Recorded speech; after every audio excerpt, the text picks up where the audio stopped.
Hello everyone. In physics classes, we are doing 5th chapter of class 12th, that is magnetism and matter. In our last class, we discussed about the introduction of Earth's magnetic field. In that class, we discussed the evidences of the Earth's magnetic field and the possible causes of the Earth magnetic field. Today, we are going to discuss about the magnetic elements.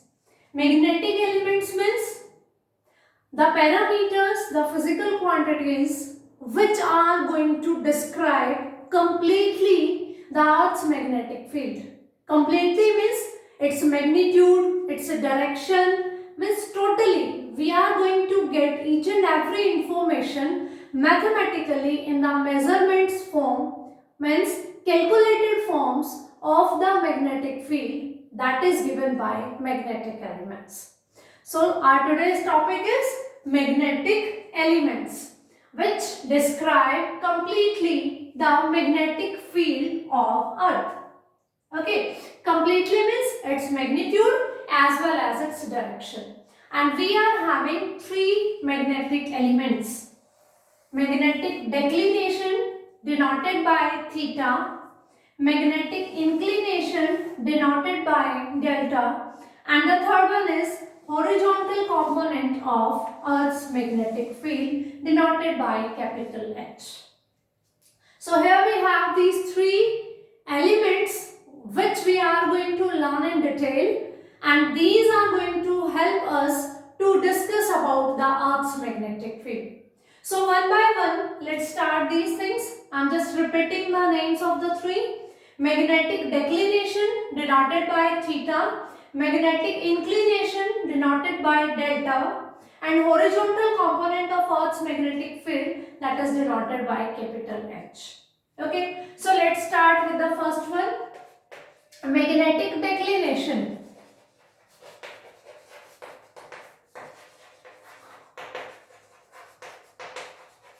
And it is denoted by theta. Before starting these elements, I would like to tell you about few basic things. The things are magnetic axis. Suppose this is our magnet. Here is the north pole of magnet and here is the south pole of the magnet. The line, the axis passing through these poles is known as magnetic axis.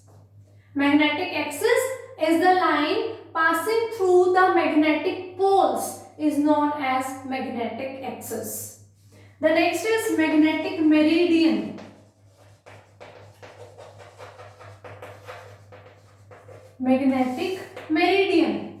The plane passing through the north and south pole, means you can say the plane parallel to this magnetic axis is known as magnetic meridian. So if I am drawing like this, so a plane perpendicular to this, like this, passing along the direction of north and south pole. Okay, so an imaginary plane which is parallel to this line, parallel to this line, but plane perpendicular to this board, because I have drawn the magnet on the board. So that is representing the magnetic meridian. Okay, it will be like this.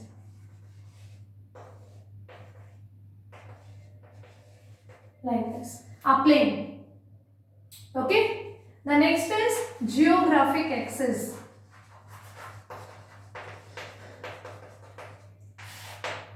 Geographic axis means if we talk about the Earth, and here we are saying north pole is there and here we are saying south pole is there, then the axis passing through the north and south pole of the Earth is known as geographic axis. Or geographic axis, we can say it is the axis of rotation of Earth. It is the axis of rotation of Earth. Similarly, geographic meridian.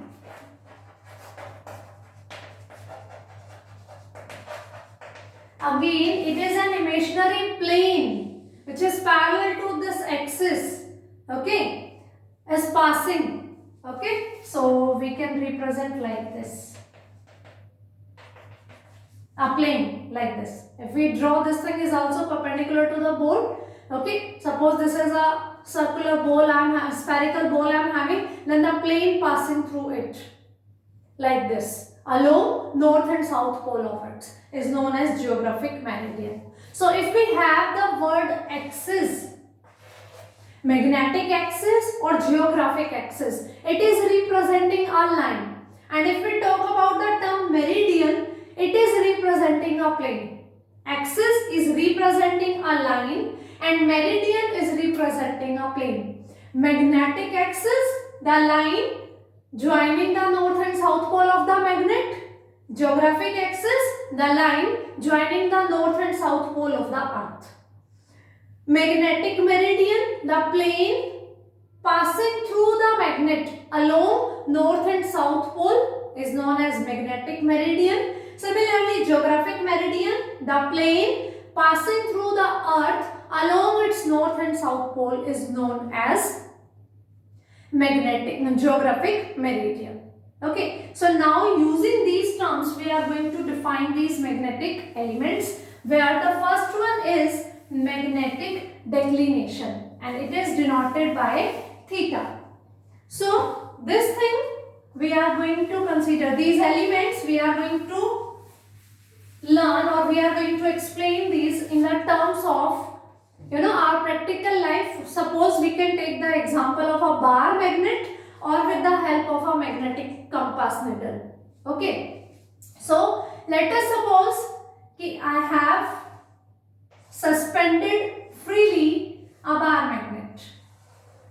Here is the north pole and here is the south pole.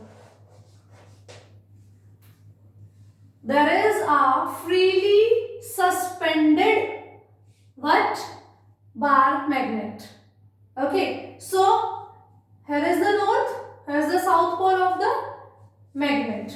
Then the reality of this, what we are saying, ki we use the help of, we take the help of this magnetic needle, compass or bar magnet to find out the direction. They always align themselves along the geographic north and south. Okay, but the reality is they never align themselves exactly along the geographic north and south.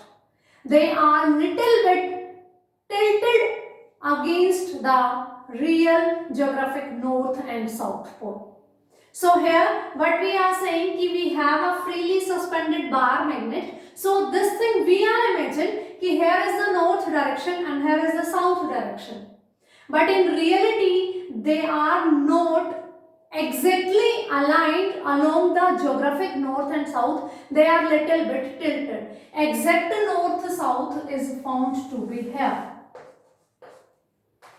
This is geographic south, geographic north.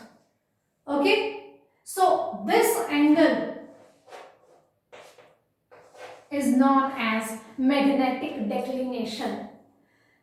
We can use a bar magnet, we can use a magnetic compass. In both the cases, the thing is that this needle or this bar magnet never align exactly along the geographic north and south. They are little bit tilted from this direction. And that angle of tilt, the angle between the real geographic north and south direction and the magnetic north and south direction is denoted by theta, and that is known as magnetic declination. Now we have learned about the magnetic axis, geographic axis. This thing we can say this is a magnetic axis and this is a geographic axis. So the angle between magnetic axis and geographic axis is known as magnetic declination.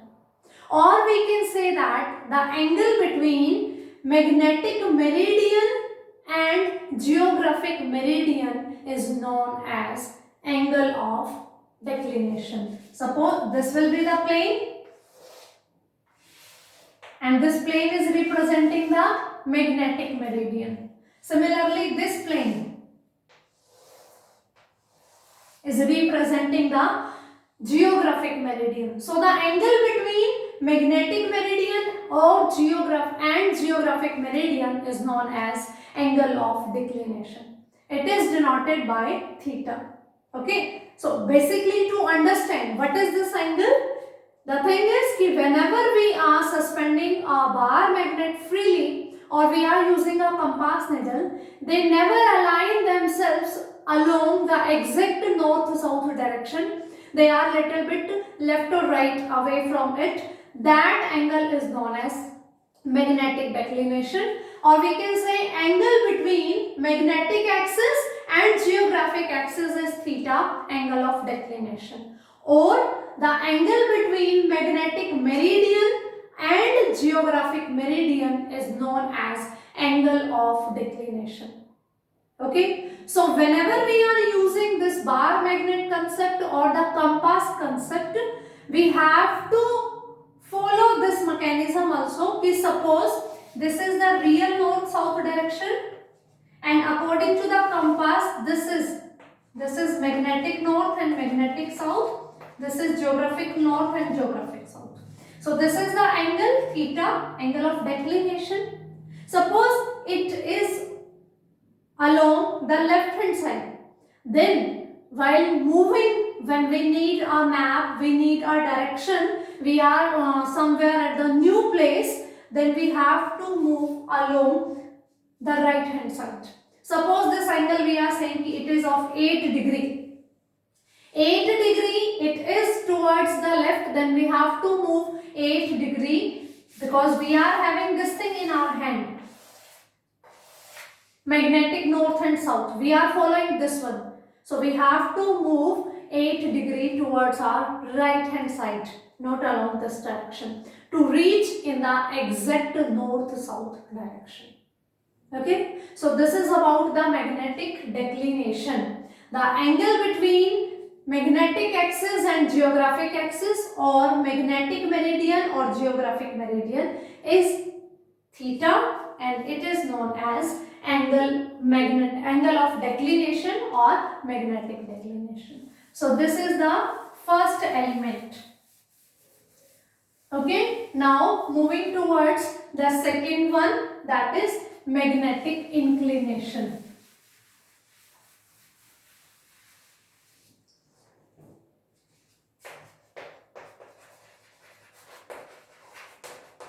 Magnetic inclination. It is also known as angle of dip.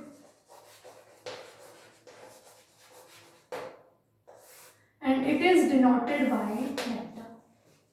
Magnetic inclination or angle of dip, and it is denoted by delta.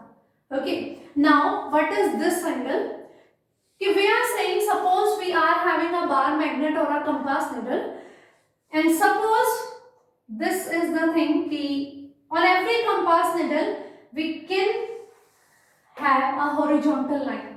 Okay, this is a horizontal line, and or you can say this is the horizontal axis or x-axis you can say, because we always choose x-axis in the horizontal and y-axis along the vertical line. Okay, then this is the, suppose here is the magnetic compass. Okay, this is the magnetic compass. Suppose this diagram understand like this, this is a horizontal direction, and I am saying this pole and this pole, they are representing us north-south direction. Okay, and this is a horizontal line. When we have a freely suspended compass needle, then or a bar magnet, it never align like this. This is the north and south direction. Okay, so it should be like this. Here is the north and here is the south, and this is the horizontal direction. But in reality, it is found that this magnetic compass or the bar magnet is little bit like this. It is not exactly in the horizontal direction. This is north and this is south. So this should be the direction. Okay, means this horizontal, but it is like this. It is little bit dipped downward. This angle is known as This angle is known as angle of dip or the magnetic inclination. Means if we are suspending a freely bar magnet also, and this is the north and this is the south and this is the horizontal direction. Okay, then this one. The deviation is angle of dip or magnetic inclination. We can explain it as angle made by Earth's total magnetic field with horizontal direction in magnetic meridian. Okay, means this is magnetic meridian with horizontal direction. It is making some angle. It is not always horizontal. This is the total magnetic field. This is the total magnetic field and it is making an angle with the horizontal direction, that is known as delta, angle of inclination or angle of dip. Okay, here we can come. Suppose this plane is magnetic meridian, the plane which is passing along the magnetic axis, and this plane is known as geographic meridian. Angle between them is known as angle of declination, and here this is the direction of magnetic field represented by any magnetic compass. It is making an angle delta with the horizontal direction in the magnetic meridian. This plane is magnetic meridian, na? This angle is delta, is known as angle of inclination or angle of dip. Clear? Means magnetic needle is not like this, along this direction. It should be along this, it should be horizontal, but it is not aligned horizontally, it lies a little bit downward. Okay, this dip is known as, it may be in the upward direction also, it may be in the downward direction also, but it is not exactly in the horizontal direction. Then the angle made by it with the horizontal direction is known as angle of dip. Okay, if we talk about the equator, means on the equator, it always along the horizontal direction. That means delta is going to be 0 degree. Okay, it has been observed experimentally, practically, कि when we are having a compass needle exactly on the equator of the earth, equator is the horizontal plane passing through the earth's surface. Okay, if we are on the equator, then the magnetic compass is exactly along the parallel along the horizontal line. Then at equator we can say angle of dip is 0 degree. It is not making any angle. And if we talk about the poles, at poles are like this. Suppose this is the spherical earth, this will be the equator and this axis is representing pole. So at poles delta is going to be 90 degree. Okay, if we are along the polar axis and we are suspending a needle or a bar magnet, it will lie along this and this is the horizontal direction. We have to measure angle of dip always with respect to the horizontal direction. So at poles the magnetic needle will be like this and this is the horizontal direction. So angle between them will be 90 degree. So angle of dip at equator is 0 degree and angle of dip at poles is 90 degree. Angle of dip is always measured with the horizontal axis, horizontal direction in the magnetic meridian. At equator it is along the surface of earth, it is parallel to the earth's magnetic field, delta is 0, and at poles it is making an angle of 90 degree. So this is about the magnetic inclination. Now move towards the third element, that is horizontal component of the earth's magnetic field.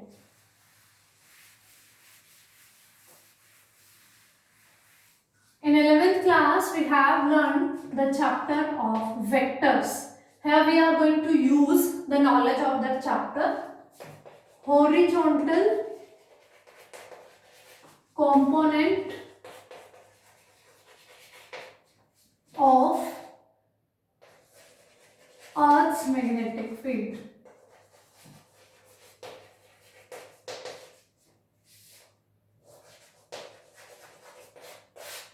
And it is denoted by capital H. Okay.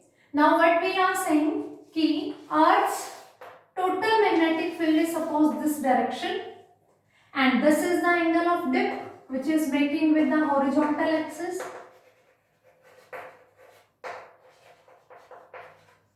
Okay, this is the Earth's magnetic field. This is representing, this needle is representing the total magnetic field. Okay, so total magnetic field is along this direction. It is having some magnitude, it is having some direction. That means it is a vector quantity. And when a vector quantity is inclined at some angle, we can resolve that vector into the two components. That will be one along the theta direction, the angle direction. This will be the horizontal component, and one will be perpendicular to it. This will be vertical component. It will be like this.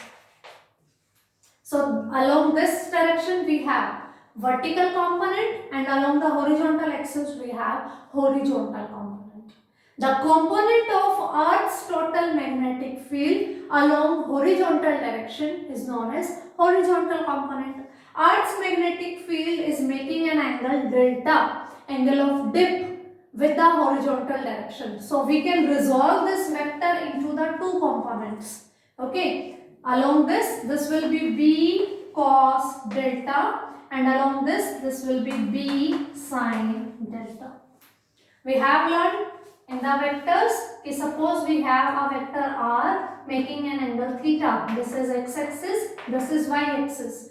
Then along x-axis, it is representing R cos theta, and along y-axis, it is representing R sin theta. Resolving of a vector into its component. The same thing we are using here. This is Earth's total magnetic field making an angle of dip with the horizontal direction. So this will represent the horizontal component of Earth, and this will represent the vertical component of Earth. So how can we define the horizontal component? Component of Earth's magnetic field in horizontal direction in magnetic meridian. Okay, because this is the axis, main axis, or you can say main magnetic field, which is along this one. So in this direction, in this diagram also, we can learn about this.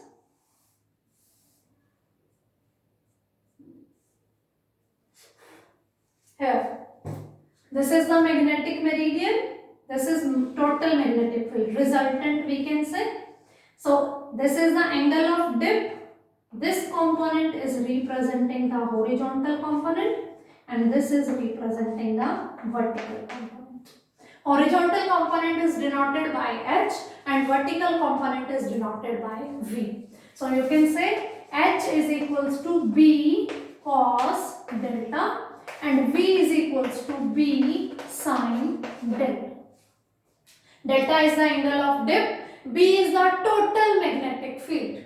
Okay. So by using these two equations, we can have few more relations. Suppose divide equation 2 by equation 1. So we have V by H is equals to B sin delta upon B cos delta. We will cancel this. Sin delta upon cos delta will be tangent delta. So V by H is equals to tangent delta. The relation between vertical component of Earth, horizontal component of Earth, and the angle of dip. If we know about the angle of dip and vertical component, we can find out horizontal component. If we know the two components, vertical and horizontal component, we can find out the angle of dip. If we know the horizontal component and angle of dip, we can find out the vertical component.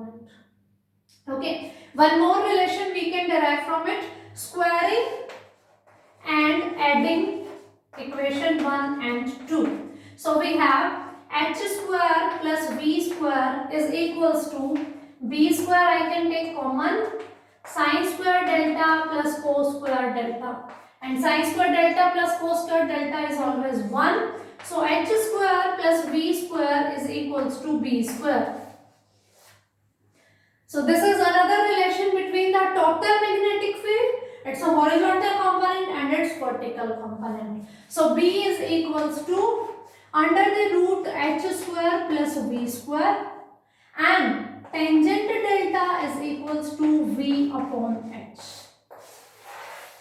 So here are the various relationships with the help of which we can completely describe the Earth's magnetic field. That's why these are known as magnetic elements which describe completely the magnetic field of Earth. Okay, now if we talk about the poles or the equator, we know at pole the angle of dip is 90 degree and at equator the angle of dip is 0 degree. So at equator delta is equals to 0 degree. The needle suspend along the horizontal direction. The angle will be 0 degree. So h is equals to b cos delta. B cos 0 degree, and cos 0 is 1. So h is equals to b. If we talk about vertical component, v is equals to b sin delta or b sin 0. Sin 0 is 0. So on the equator, horizontal component is the total magnetic field and vertical component will be 0. Similarly, if we talk about the poles, delta is equals to 90 degree. So horizontal component is b cos 90 degree, that is 0, and vertical component is b sin 90 degree, that is b. So here h is equals to 0 and v is equals to b. Horizontal and vertical component. This is horizontal component. On equator, horizontal component is the total magnetic field. Here we do not have any vertical component. And along the poles we have vertical component is equals to total magnetic field, but the horizontal component will be 0. So in general, this delta value ranges from 0 to 90 degree. 0 on the equator and 90 degree on the poles. Okay, the value of delta is from 0 degree, varying from 0 degree to 90 degree. So this is all about the relation between different components and the definition of the three magnetic elements which are going to help us to describe completely the Earth's magnetic field. So this is sufficient for this class. If you feel any kind of doubt, please let me know about that and revise this topic properly. Thank you. Have a nice day.